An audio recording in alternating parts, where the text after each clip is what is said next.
reminds me of some other thing, like, you know, with free will. Yeah.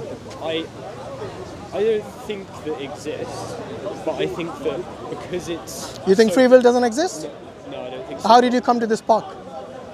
Somebody forced you? I mean, I did. I just came here, didn't I? Did somebody force you? Did they coerce you to come here? Someone. Someone or something, let's say. Did they force you or coerce you to come here? Or did you come by your own self? I mean, I guess I was caused to go... yeah, I was caused by something else to come here. What is that thing? I don't know exactly. So you were not that. If you don't know if something forced you and you don't even know that thing, that means you were not forced. I mean, the most basic cause was, a desire to come here. Exactly, that is called... And then... that is called...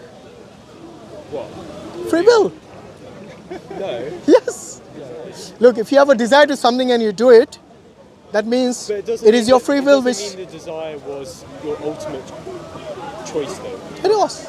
It wasn't. You wouldn't come here otherwise.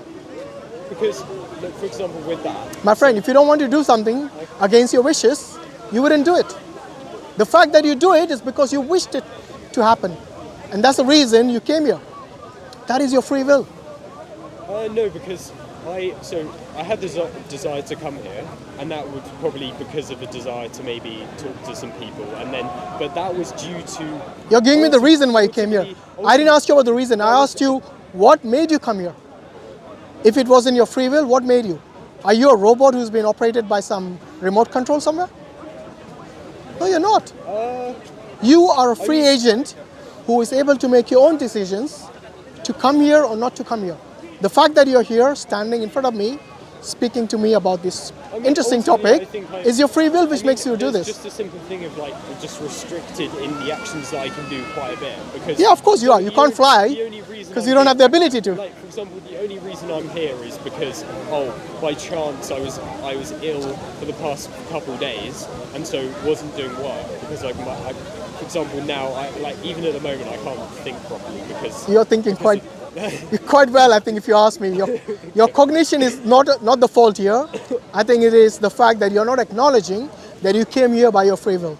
No, okay, that's a fair point, but I'll continue. So, and also the earlier we talked about freedom of speech. The fact that I've been that is free will, isn't it?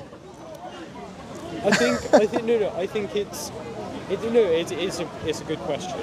I think ultimately because free will I believe to be like a particularly a strong, I have a very strong argument for it, which I'll tell you in a minute. It means that for it or against it? Against it. Okay. Don't be shy, sir. Speak up. Really? Don't be shy. I can't hear you, sir. Oh, can you not? Okay. Take the front seat then. That's it. Okay. Sorry, I got a sore throat. So. No, because of that, then it is quite hard to square free speech with it. But I believe it's the... Why do you think there is no free will? I just want to know your main reason. Yeah, okay, I'll come to it, but I believe... I'll just finish this really quick. Sure. I think it's the feeling of having freedom that's important, rather than necessarily the action, actually having freedom, because I don't think you can have that. So you don't have the absolute freedom. I totally agree. For example, I give you the example of flying. Yeah, we don't have the attributes to fly. Okay? Like wings, for example. So we can't fly. But within the scope of you as a human being, what you're doing right now, it's not something that is against your will, right? But I believe essentially any restriction, even so let's say really early on in your life, that will have massive effects later down the line, causing you to be restricted and more restricted. And then also the other thing is for example, simple things like... You're being pretty vague now. Can you be more specific? Okay. So I know. Let's say you go to a certain school and the only sport they do is, let's say, rugby. Then you're forced to do rugby for the rest of your life, and then the only friends you make are, let's say, from guys that do rugby, and then you go to a certain, you go to... But you got 24 hours in a day. You spend maybe 6 of them in the school. You still got quite a few number of hours to play outside the school any sport you want. But it will force your interest, which will force things later and later. Yeah, it's just the limitation of what your school might have as a sport. Yes, doesn't mean that limitation is something that should govern your entire life. if you really wanted to play football instead, you could play with your friends out after school. I mean, I used to after school. So why couldn't you? Again, but I'm just saying it does. I still don't get why that restricts your free will. No, that's not my argument. Okay, so once again, what restricts your free will? Okay, what's my actual argument? Okay, so what I believe is, so the world is either deterministic, so it means that essentially things just happen, like there's just cause and effect, cause and effect, cause and effect, and there's just one path for how the universe goes, okay?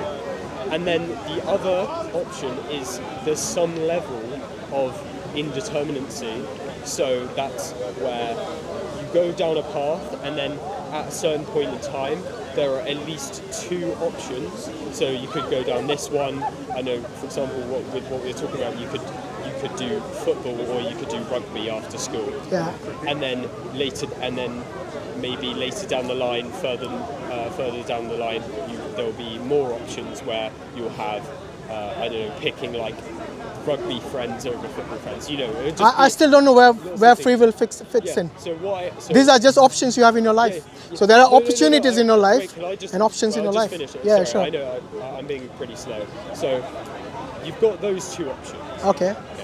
So now, if you pick determinism, clearly there are no options, and therefore there's no space for free will. Okay.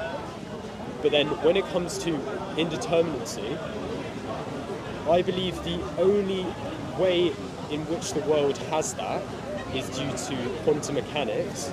And for example, like, because I do physics, like you can see that, for example, if you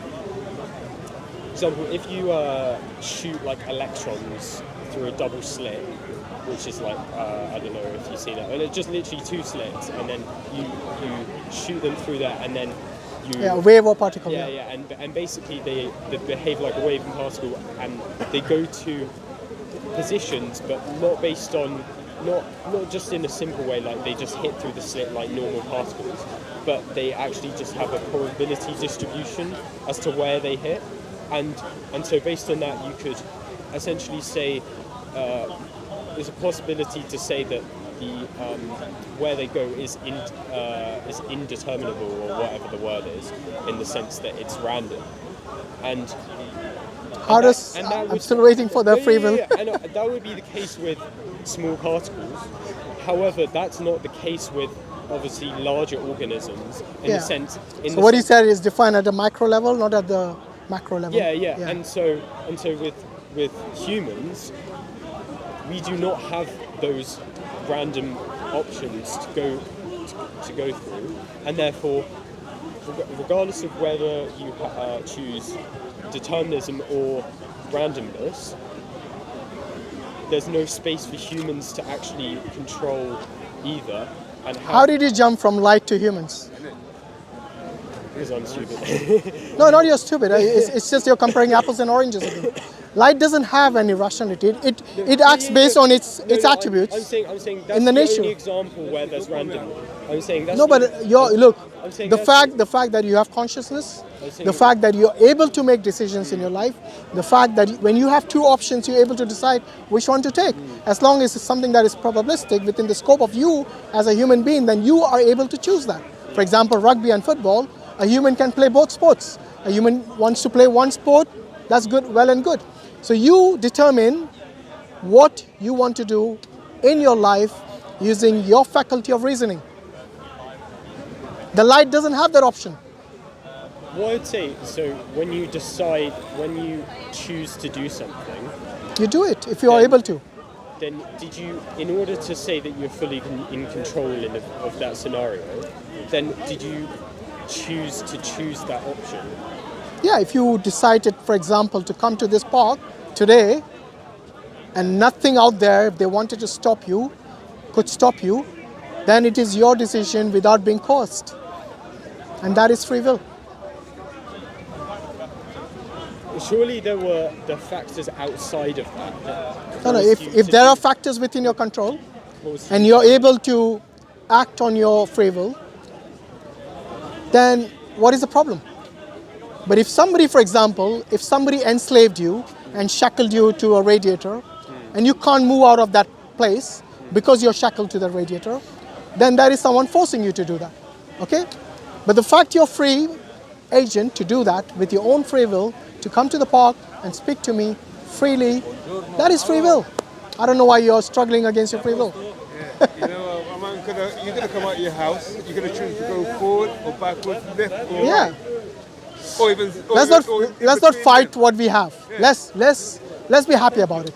Let's be happy about. Let's be content with what we have, because there are many people out there who are actually shackled, and they don't have the freedom that we have I here. prefer free will existed. Okay, so why are you fighting it then? However, I don't think it exists though, Why is that? because I think you need multiple options. You have multiple options. But do you actually though? Or Yes, you just- do. or you Like just for say- example, you have the option actually ever to come to been- the park or not come to the Have you park. ever been in like two like universes or whatever? You've only been in one. What are you smoking, bro? You've only been. Two universes. You've only been in like. I'm saying that's what you require to actually know that you do have free will. Yeah, but do you think there's more than one universe? No, I'm saying that would be the only case in which. Yeah, but let's not talk about fiction. Let's talk about facts, right If now. that's the only way that you would actually be able to know, then that's a fair point. No, but you can't know that because there's no other universe. And if there was, then you don't have any information about it. What I'm saying is because you've only known one way that the world has gone. Yeah, so let's stick to then- that. Then you only. Thank you. You've only known one course of action, and you can actually never know that you've had other options. My to go friend, down. let's stick to the real world. Let's stick to the options we have available Yeah. rather than fantasies and fiction. Otherwise we'll be here till the cows come home. Fiction, though, it's just Yeah, it like- is. If you don't know if something exists and you try to fantasize about that, that is fiction. No, if it's a conclusion that you require as a result of something that's quite. You're wasting your time about fiction. And I suggest let's stick to the real world. Because let me take you back to where this universe came from. I said the only options available to us in our rational understanding and determining through inference Yeah. is supernatural being who brought this into existence. And this being is powerful, he's able to create, he himself is not created, he's the uncaused cause, yes, who created everything. And if you have any other alternative suggestion to where the universe came from, because many people who believe in science just like you, they bring in this, one day the scientists will determine this. But I don't think they will, because those scientists who believe only in the naturalistic world, yes, they cannot operate without time and space. So before the universe, when they don't have any concept of time and space, then what are they going to do other than speculate? I think. So the question is, why would you? When it comes to this God, so Yeah, why don't you believe in God? That's the question now. I think it's the idea of there being an agent. Yeah. So assuming even just with the qualities where it doesn't have like the omnipotence, it does have omnipotence in order to create a universe, but like not all of the other ones that are more like human qualities that are like related, because you obviously you don't believe that a God is simply that just has those qualities. Probably has other ones like like loving, like fatherly, all of these other ones as well. Yeah. So I these don't qualities think which the humans can relate I don't think you to, can God has these qualities as well, Can you justify as merciful, those loving, based on, just, and so on. But they differ in degrees. So we cannot fathom. So absolute mercy or absolute justice or absolute knowledge, all these things we cannot fathom this. But we know that God Almighty possesses this, because when we look at the universe, we see design. We don't just see randomness. We see design in the universe. From the most microscopic element out there to the most macroscopic universe How out do you there. know how do you know that was God who designed it, not just? Give me another. Give me another example then. Sorry, give me an example within the universe that you think is not designed. Because everything I see around, it seems to me it's something that has clear design in it. Like even a simple leaf even Okay, so with a leaf, even a single snowflake, you see design in it. it's probably just minimizing energy by having that particular shape. Yeah, but what do you mean minimizing? Can you do it yourself? If I asked you to create a single hair, yes, or a single snowflake out of nothing, without any element from the universe, can you do that? Why is that a thing? Because the universe came from something. It didn't come from nothing. So if God is able to create the universe by His own power, by His own ability, then if you think that you can do anything better, I would ask you to create even a single hair. I'm saying that. I'm saying even if there was a God, then you wouldn't necessarily require the God to design things. Rather, Why God, not? The God could just allow evolution to occur, and then it could allow all of these things to happen. Okay, so if you think material world is only the thing out there, where did life come from? What is the alternative of God? This is what, sorry? What is the alternative of God? You're saying there was no God. What is the alternative? Simple as that. For you, what is the alternative? Well, I mean, I guess It's like the question I asked you, where did the universe come from, my other thing than God? is, because I currently don't know. I just don't believe in a God, and I just believe the stuff in the universe is happening due to the laws of science. No, but that all comes into place after the universe comes into existence, isn't it? The laws of science, the physical laws that you see in science, yes, all these physical laws did not exist before the universe, would it? Because they are all within the universe. So I'm saying everything. Whether they exist outside or Well, you don't have evidence, so you can't say otherwise. yeah. So that's So until you have evidence, Yeah. you can only speculate, and that is not very scientific. no. You're going against your own principles now. No. Oh, I thought you were saying they're outside. Okay, that's fine. Yeah, so let's not deal with fictional world. Let's deal with the real world. And because science doesn't deal much with fiction. It deals with yeah. the real world. No, and it's just and I things, missed so it can that. postulate things about fictional things. Yes? And it can say, but those are postulations. They are not even, like I said, it hasn't even reached the status of a theory, let alone of fact. So what's the theory? So a theory is something that is peer reviewed and they have evidence for It's it. currently not a theory. Postulations, which So are like, basically you mean opinions. with like the multiverse and Yeah, which are basically like opinions within science. I mean, Yeah. I don't know much about them, but I see them as essentially like, I don't know, let's say believing just, in just opinions. Exactly. Yeah, that's why I'm saying they're opinions. So the question now is that why would you not believe in God? What is it that is stopping you? I guess, like,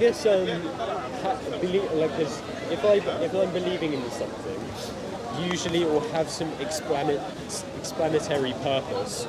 So it will, I don't know, let's say believing like in. Right?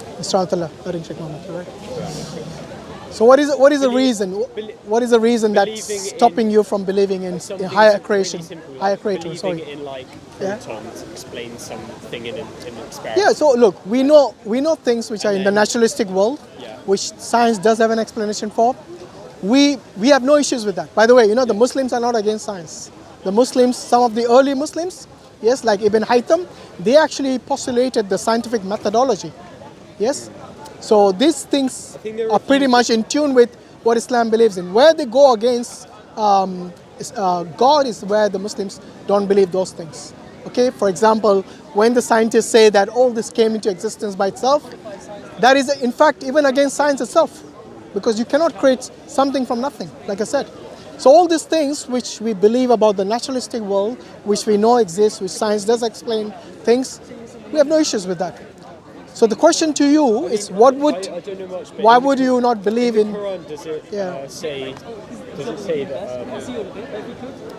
I don't know, like for example in Christianity it's like humans were made in the image of God and stuff like that. Basically, does it say that we were just created like Yeah. So we Muslims believe. Yeah, the Muslims do believe that God is the one who actually gave life to all the living beings, including the human. And was it like an instant thing, like, or was it similar to the 7-day creation kind of? No, the 7-day creation is not literal, you know that. It's not like 7 24-hour days. Yeah? It could be interpreted as So these, things, I guess. yeah, it's not that literally. That's why I say when you read religious texts, you need to interpret based on the context.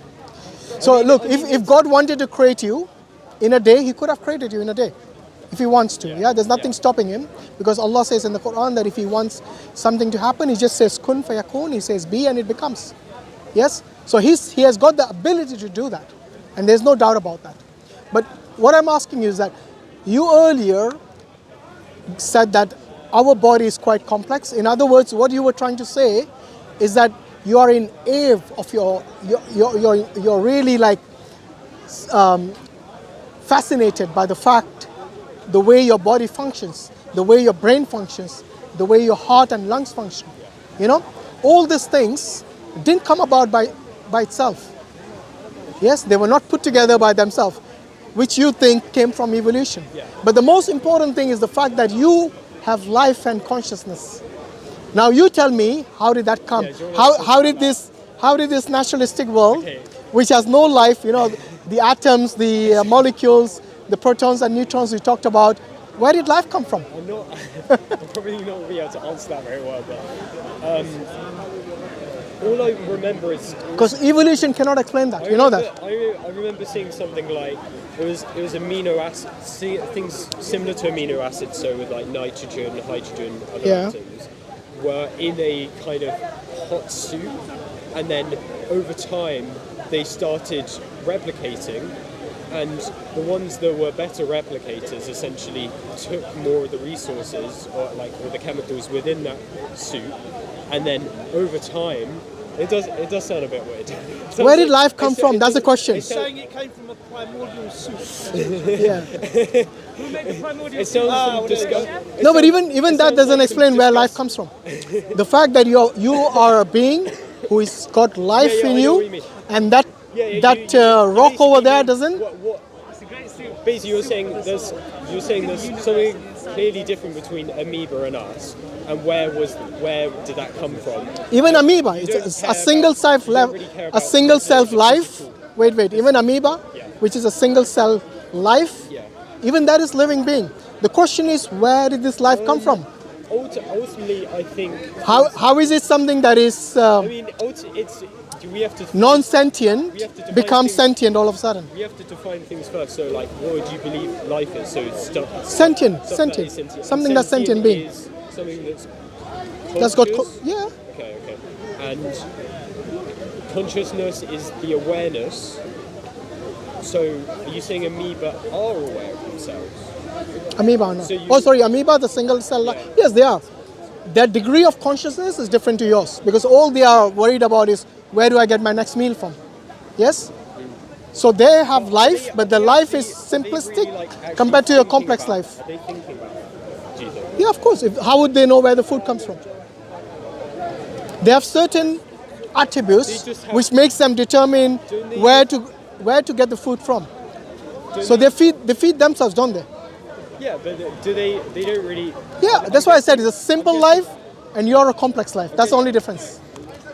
Single cell, complex, I don't think multiple that's- cells. I don't think that's awareness. Though. That's just No. ability. That's just an ability to live, or ability to essentially like Okay, survive. anything that is not sentient, why would it want to live? Why would they want to live? Just because there's a general tendency for things to, if something is a replicator, then it will just continue to exist. So that's why, and it will have adapted to do those things. Something that is a replicator. Yeah. So anything that is living that does not replicate. Every living thing replicates in its cells. Not a single cell there, okay? But the multiple cells, they replicate. The question is, where did the life within them come from? Is an amoeba a living thing according to science? He has to think about that seriously. I thought you believed in science. No, Have you done biology? I don't remember Mrs. Grant. I think so. If you did biology, you would know that amoeba is a living cell. of course. Okay, so No, that's no, what I I'm. was just trying to- All I'm asking I was is just this: trying to- where I was trying did to life think- come from? That's all. think of basically the defining features of what amoeba is like. Yeah. The reason the scientists, the reason the biologists categorize an amoeba as a living thing is because it's got life. Okay? That is my question. What brings life into non-sentient beings?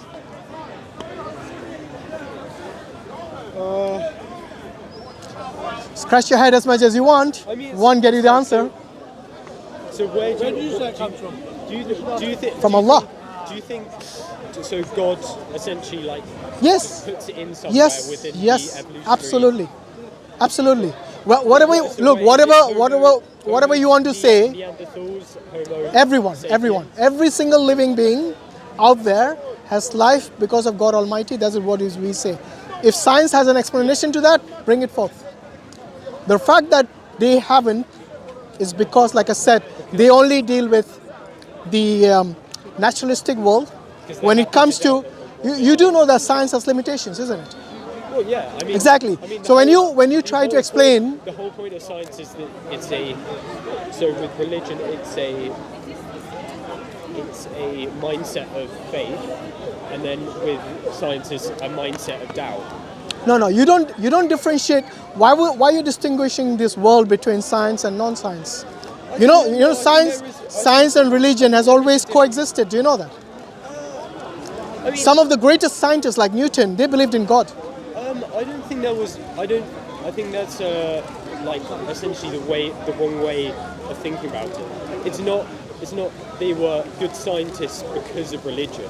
I didn't say that. I'm saying do not show that.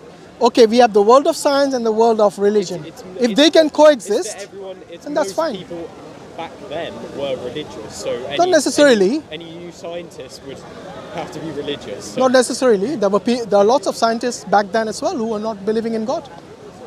Okay, but let's not divide the world into such. You've got people of science and you've got people of religion, as if they are some sort of poles apart. They are not. There's no problem, like I said, for the Muslims to have discoveries about science, to invent things. A lot of Muslims back then were pretty good mathematicians. Yes. I can remember. In fact, it was the religion which actually encouraged them to take on science rather than the other way around. You see?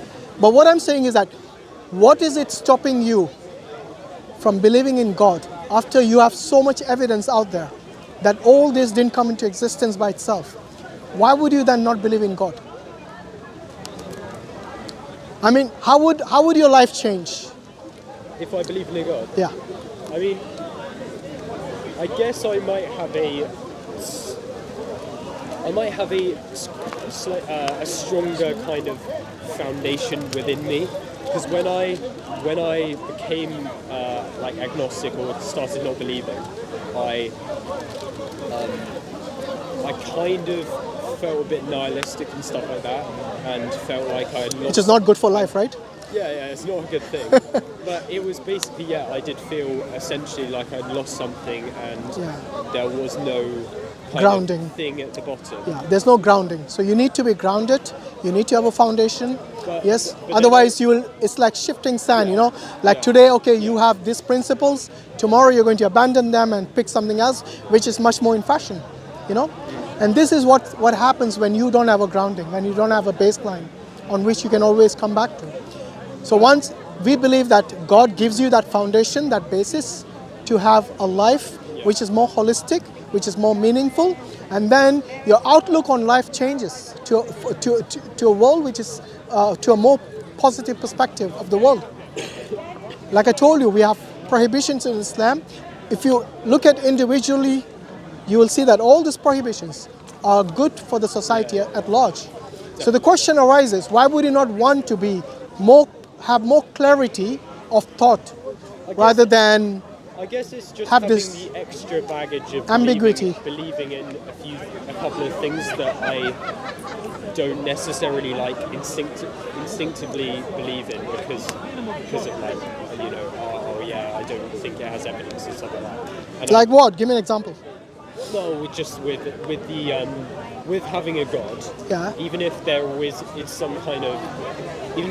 an agent that you call God who caused the universe, then a lot of the other attributes that religions such as Islam would put on a god don't seem to be able to be justified because you've only got like the thing of just being able to cause and have enough power in order to create the universe, but then everything else that's attributed is much more human in nature, and therefore like you can't really scientifically verify that. What attributes are human in nature? So stuff like is a personal God that cares about each individual, but then you can't really say, well, you just go all the way from there being an agent that caused the universe to that. It seems a bit like that's making a pretty big leap. No, it's not. Because look, if you believe in God, then you believe that God is able to communicate to you.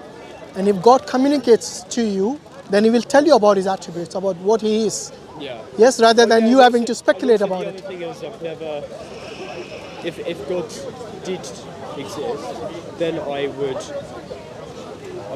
never had any experience of like being talked to by Him. Have you personally had that? And, like, No, I didn't. Response to prayers. Or So, other things yeah, like my prayers have been answered. Yes, Okay. and I do talk to God in my prayers. Means when I pray, Yeah. I know this is direct communication to God, with God.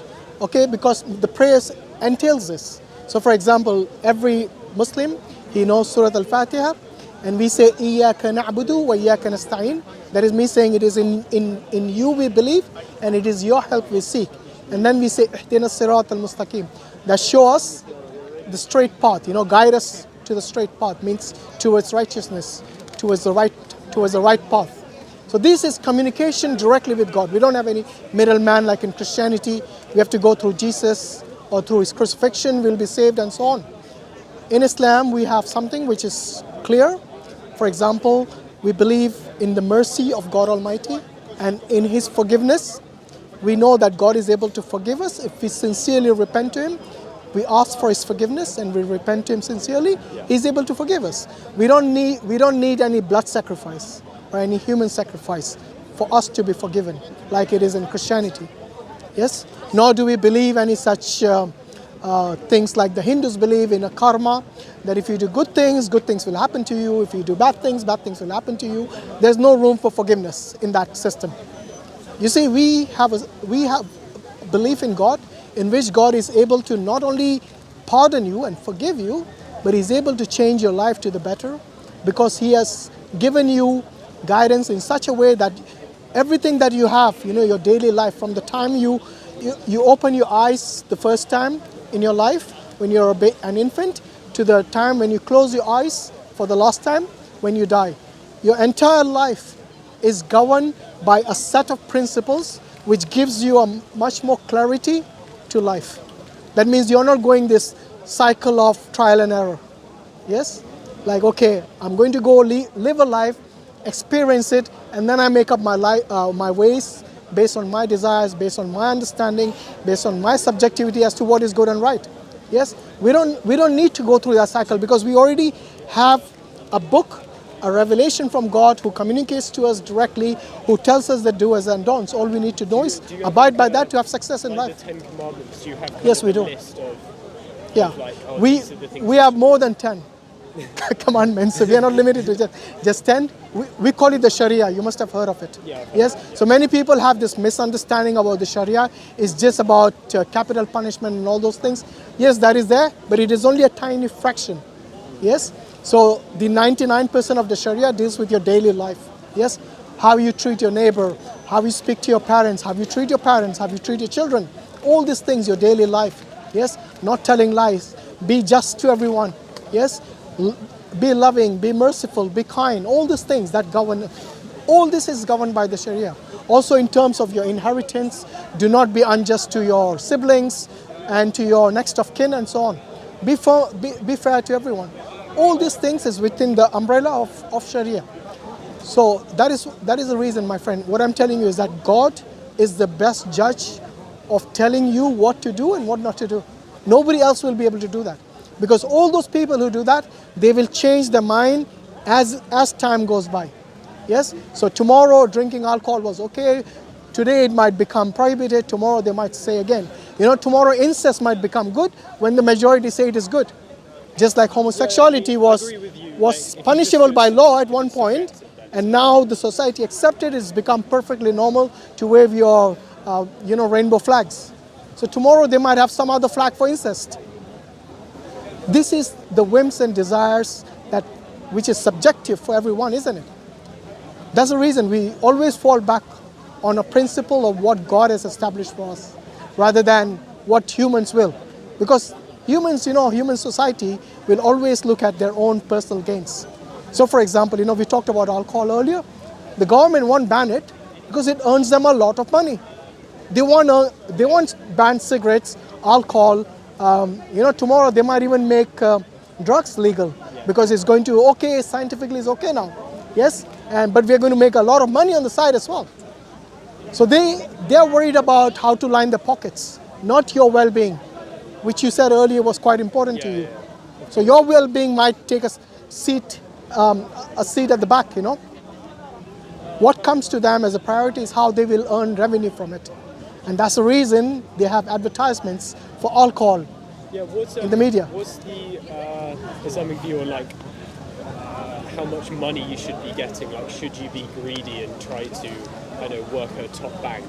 Or is that kind of immoral because that's not really, what's your view on that? Okay, so, there was actually, I believe it's a hadith or a saying of a scholar who actually explained it with an analogy. He says, look, the world we live in, yes, it will be good for you. He gave an analogy of a boat, So as long as the boat is afloat on water, that is okay. So the water is synonymous to the world that we live in, the wealth, the people in it and everything. So as long as the boat will float on water, perfectly okay, as long as you don't let the water come inside the boat. So when you don't make this world, the material world, as greed, as something which is going to occupy your heart all the time and your mind all the time, where you have let it come inside you, rather than you actually walking about on earth within this material world, yes, then that is fine. So this is what greed and arrogance and depriving the others, oppressing the others, taking their rights away from them, all that is something which is prohibited in Islam. Yes? So greed is not good. That's the reason one of the pillars of Islam, we believe in the 5 pillars. So we believe in worshiping God and believe in His messengers. We believe in praying to Him 5 times a day. Yeah. So this is one of the major pillars of Islam. The 3rd pillar is charity. Giving charity. 10%? No, it's actually 2.5% of your savings. Oh, wow. Yeah. So the more savings you have, the more you give. Yes, but it is exempted for the people who are below a certain threshold. Yes? Yeah, that's good. And this is, again, an important factor within Islam, that we don't just hold on to the wealth, we distribute it. And Allah says, and His Prophet Muhammad said, the more you give, the more you get. So it's not that you're actually, how the capitalist world believes in, that if you give something away, it lessens from your savings. We believe the other way around, that the more you give, the more you will get, in terms of both blessing and the wealth as well. I think just generally people don't realise how much happier you can be if you give to other people. Absolutely. It's I think it's something stupid if you could give some money away to someone else, or you could have as something like a crazy increase in your salary, and doing the former will be way more beneficial for how happy you are. And it's crazy to think that in this world, essentially everyone is greedy and wants to get ahead. Well, it's a mindset that capitalism has created for you. Yeah. But what I'm saying is that if you are someone who has got some money to give, and you give it, when you give it, it gives you a special kind of happiness. Yeah. Yes, which you will experience for certain. Even if you don't believe in God, you'll experience this. Okay, because this is something from your what do you say, your well-being as well. It's a part of your well-being as well. Now, if this was the case, imagine if everybody followed this principle of giving 2.5% of their wealth, we won't have any poor people in the world. You know, because there are actually always in every society like maybe 1% of people who have got this massive amount of wealth, more than 70% of the wealth of the country or something, and then you have the other people who have to work 9 to 5, you know, be part of the rat race, and this is how they think that they are going to get happy. So this imbalance will not be there if the people start giving out money as charity for the well-being of the, you know, there are lots of people starving who don't have food on their table. They have to like basically think of where the next meal is going to come from. You know, at least we are fortunate and we are blessed that we live in a world where we don't have to go through that. But even within this country, I think there are people who are actually starving, even in the first world countries nowadays.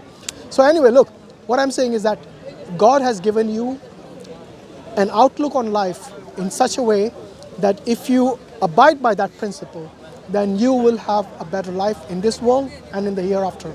So we also believe, as Muslims, we believe that one day we will have to face God in the hereafter. By the way, I'm sure everyone believes in one thing, and that is for certain, which is death. No one can deny that fact. Do you agree? Yeah, I do, but it's just what happens afterwards. Exactly, yeah. What do you think happens? It's quite, I mean, it's kind of sad, but I just believe you do rot in the ground.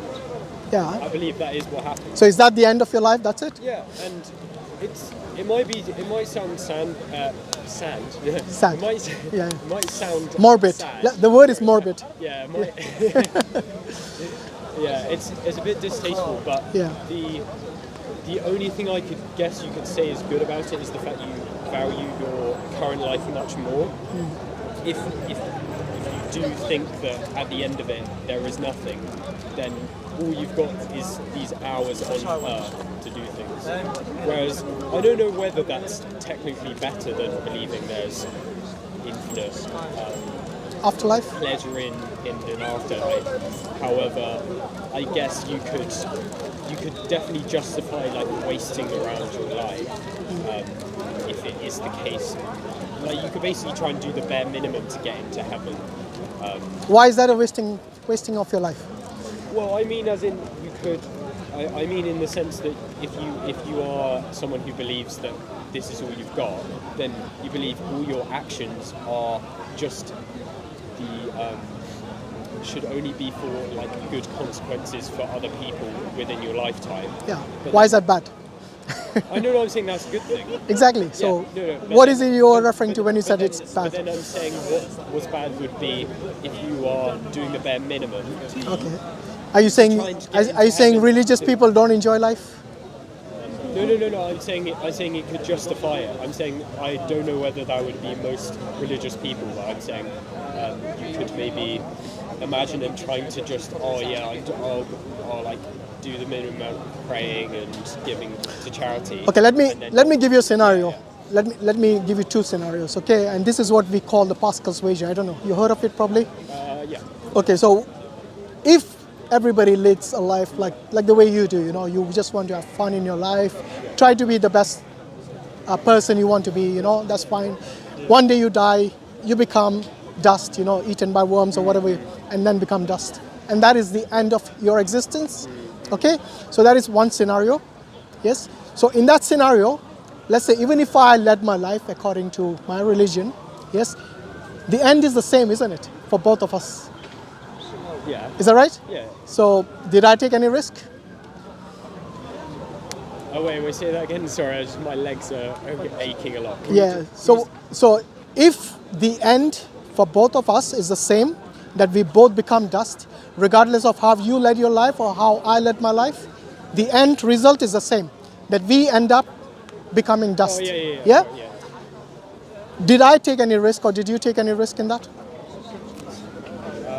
Risk in the sense of of what you end up as, basically. I mean, it's no worse for either person, so I guess, yeah, no risk. Yeah, so no risk, yeah?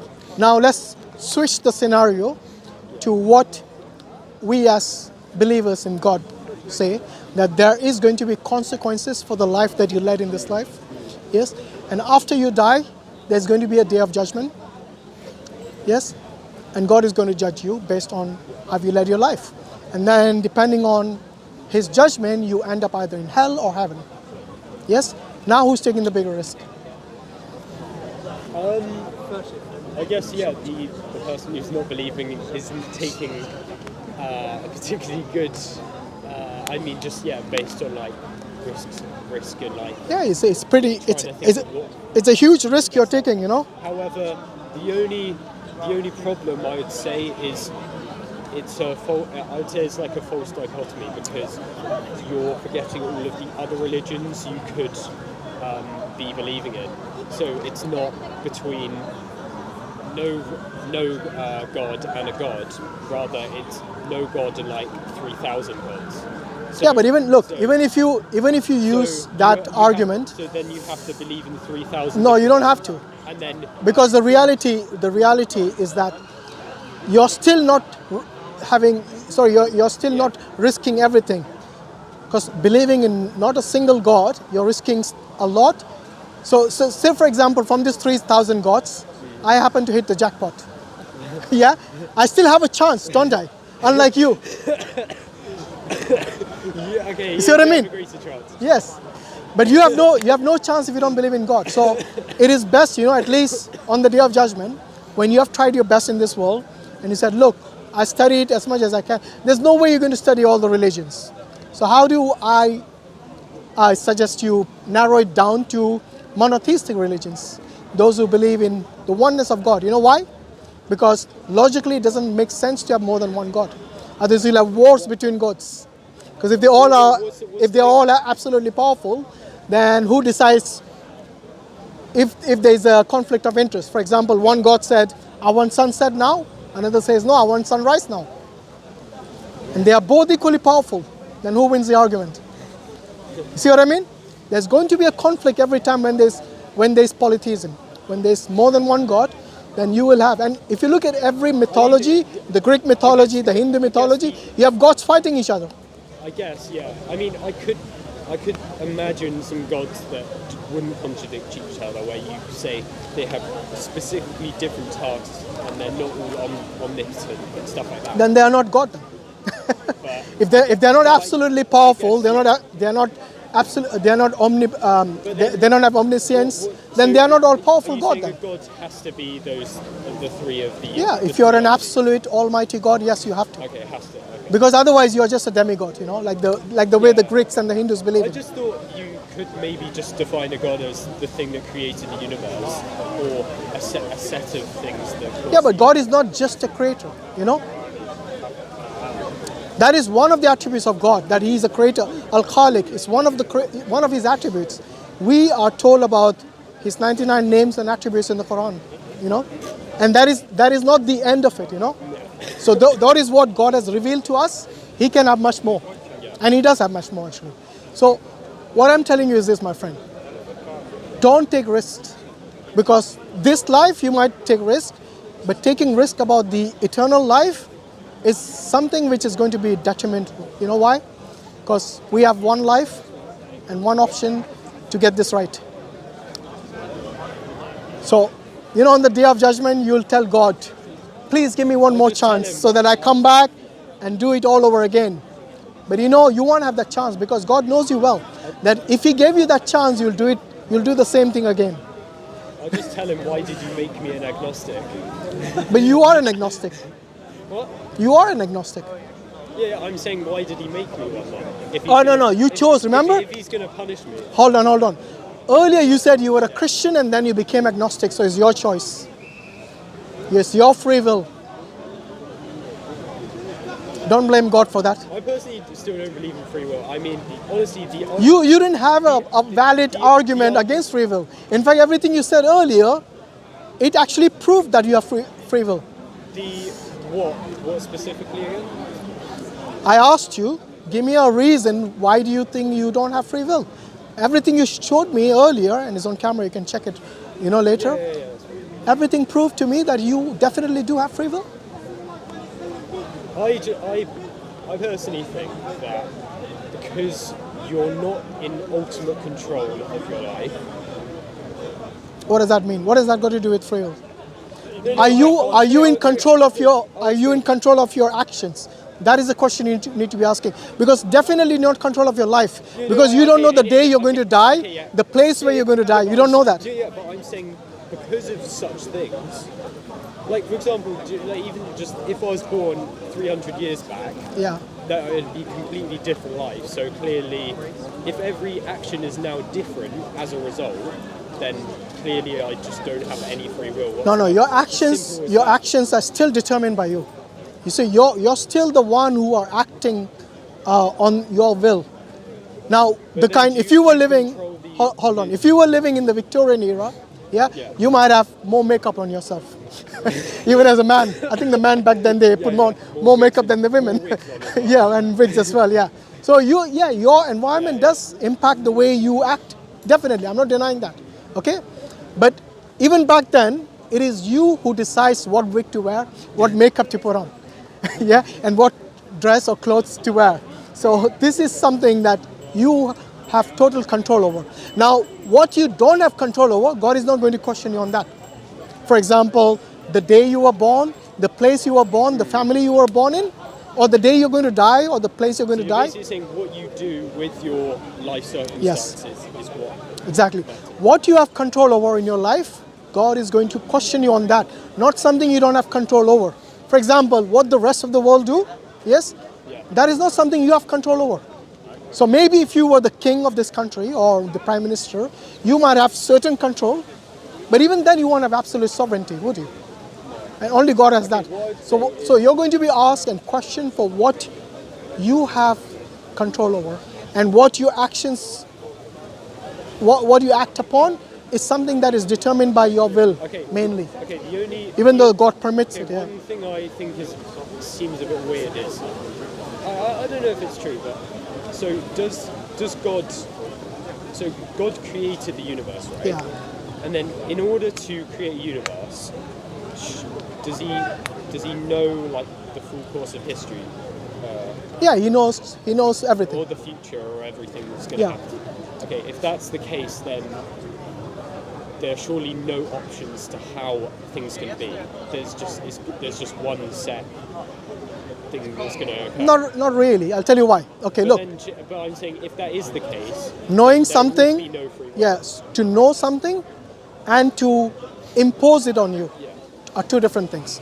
For example, if your teacher who taught your class for the entire year is able to predict who is going to pass and fail, yes, would those pupils who failed, would they blame the teacher for it?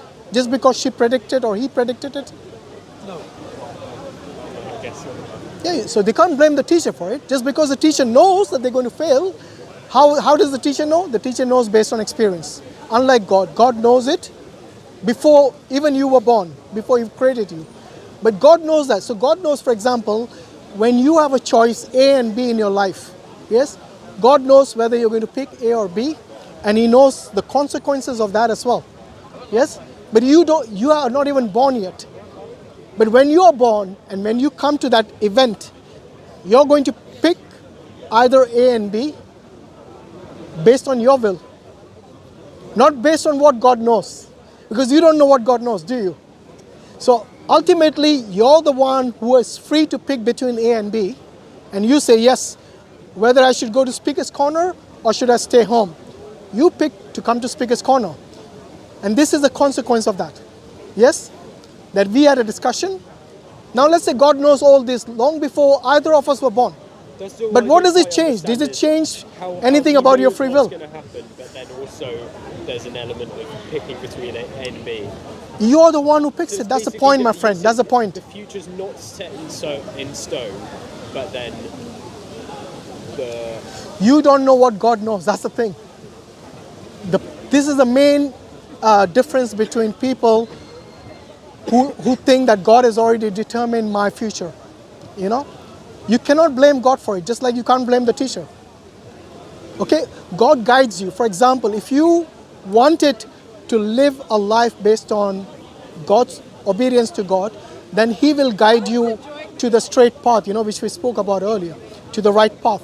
But if every time you're given an option, you take the wrong, the path of disobedience to God, then God will make that path easier for you as well. Okay? It is how you determine you want to live your life. If every time you want to disobey God, then that's up to you. Then you can't blame on the day of judgment that God made me do it. No, it is you. You were given, you know, when God sent us to this world, and especially when we live in in the information age, you know, ignorance is a choice. Yeah? So you have the option to go out and learn and determine your life accordingly.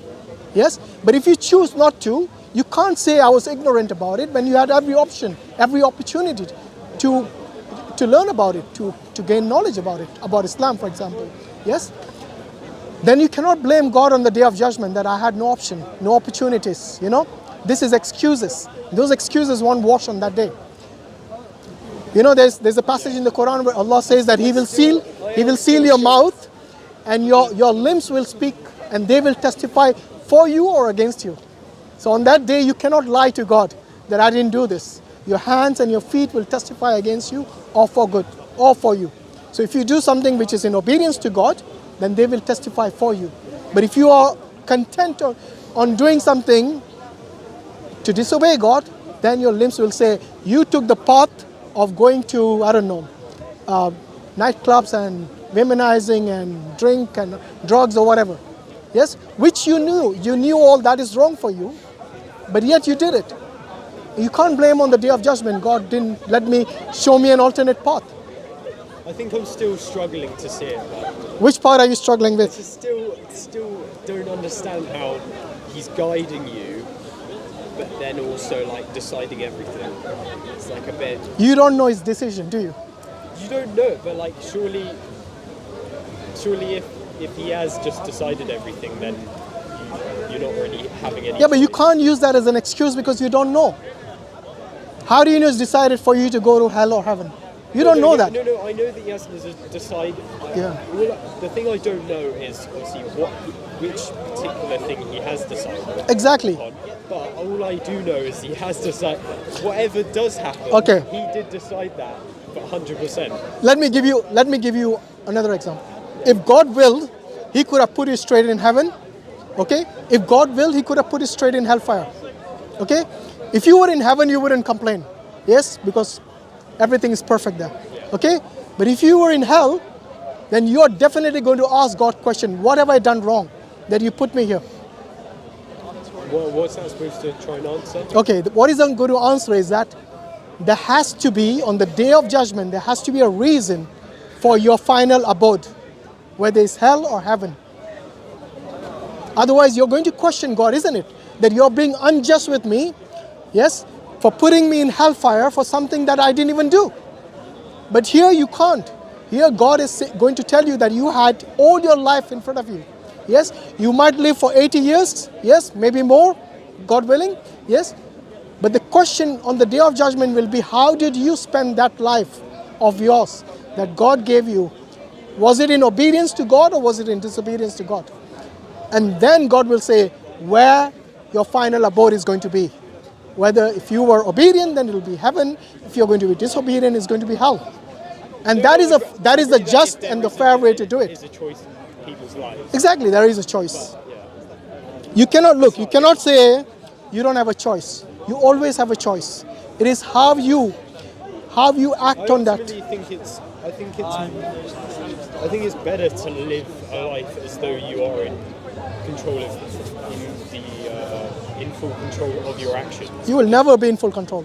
Because there are certain things which are beyond your scope. Not full control, but you're in control of what is possible in your life, that's all. Like personal responsibility of having to, and that's the reason. If something goes wrong at school, you have to do the homeworks to try and catch up and all of these other things. But I think it's just hard to to say that it does actually exist, and even just assuming there is a God, I think it just doesn't really fit.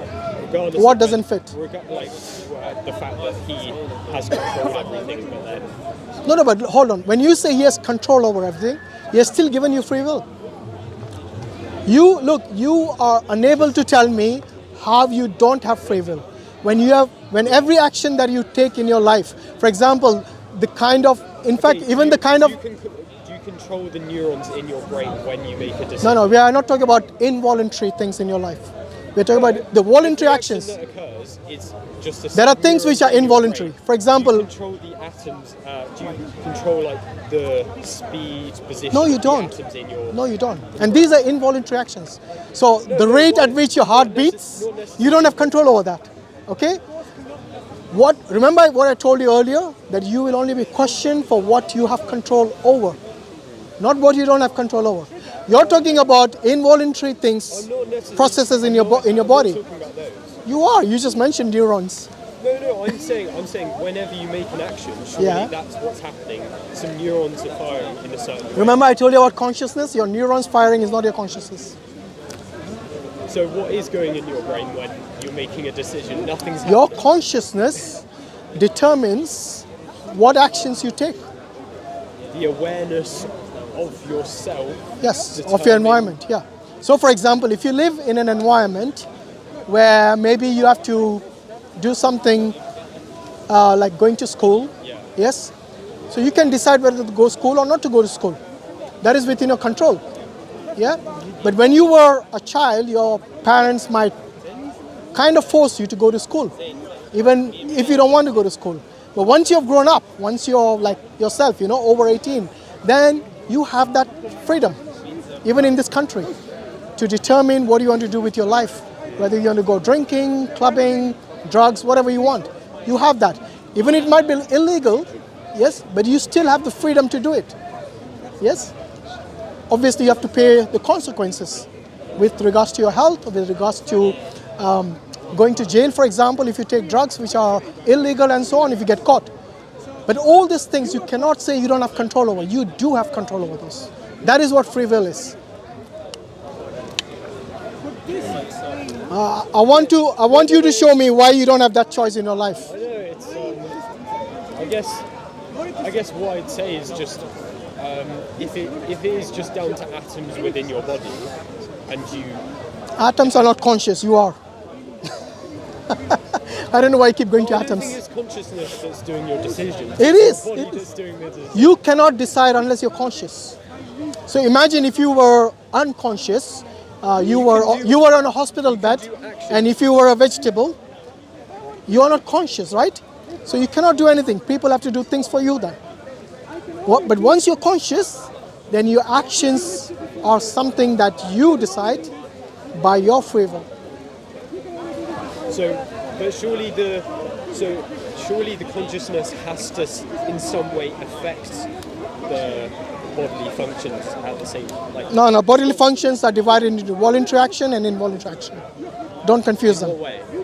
Like for example, the rate at which your heart beats, okay, is not determined by you.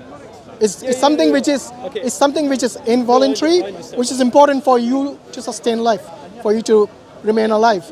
And I would say this is something that God decides The knee-jerk also. reflex or whatever, where, like, Yeah, you get everything. this. So there are things which are involuntary I know, actions. but I We are not was talking about I those. was wondering how your consciousness suddenly then affects not maybe the involuntary actions, but the voluntary actions, assuming there are. Yeah. It's your decisions. How does it affect that? Like, does it suddenly like go into the neurons and like change the wiring or something? Oh, now you're asking how consciousness works. Is that right? Yeah, essentially. Well, to be honest, I don't know the functionality of it, the modality. but it's Okay, just you- because as a Muslim, I believe that you have a soul. It's just you're pretty sure it exists, basically. Yeah, of course. I believe that we have a soul as human beings, and the soul, consciousness, your mind, all these are interconnected. Yes? And this is what makes you a person. This is your identity. Between me and him, Yeah? And trust me, look, you will only be questioned for actions which are within your control and which you do voluntarily. So, we believe that in Islam there are 3 people who are exempt a person who is obviously very young, like an infant and a child, a person who has lost his senses, that means they are mentally, they've got some issues, and the third is a person who is asleep. So the hadith says the pen is lifted from them. That means they will not be accountable for the actions. But we are definitely going to be accountable on the day of judgment for our actions. So do not take that risk, which is going to be a huge risk, because this will determine your eternal life after death. Okay, so it's only reasonable that you pick up a Quran, you start learning about it, and then you'll have a chance and you'll minimize your risk then, isn't it? It's all about that. It's all about minimizing your risk. What do you have to lose? I lose time watching YouTube instead. Watch YouTube. Watch our videos on YouTube, inshallah.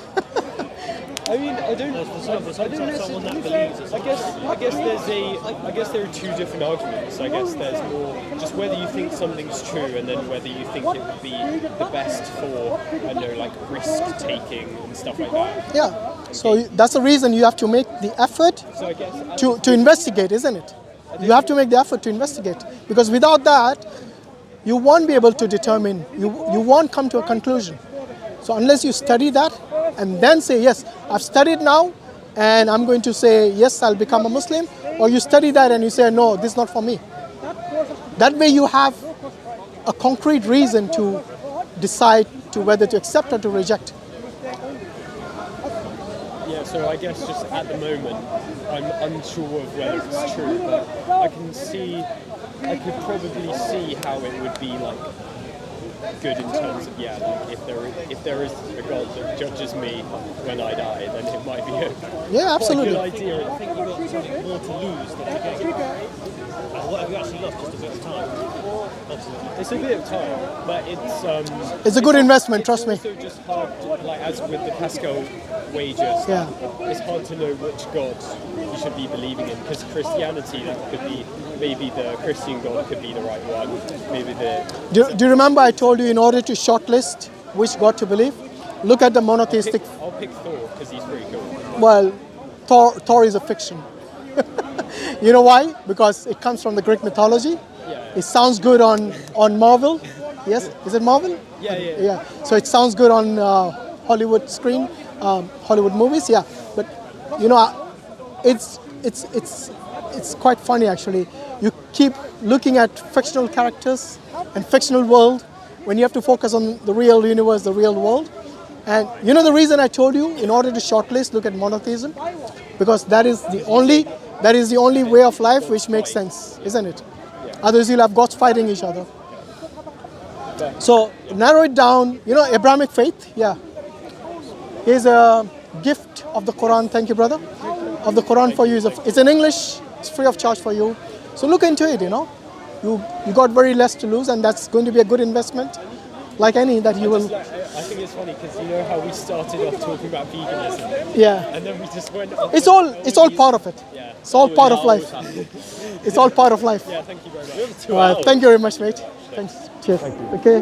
May Allah give you hidayah, inshallah. Jazakallah khairan. Assalamu alaikum. Rahmatullahi wa barakatuh.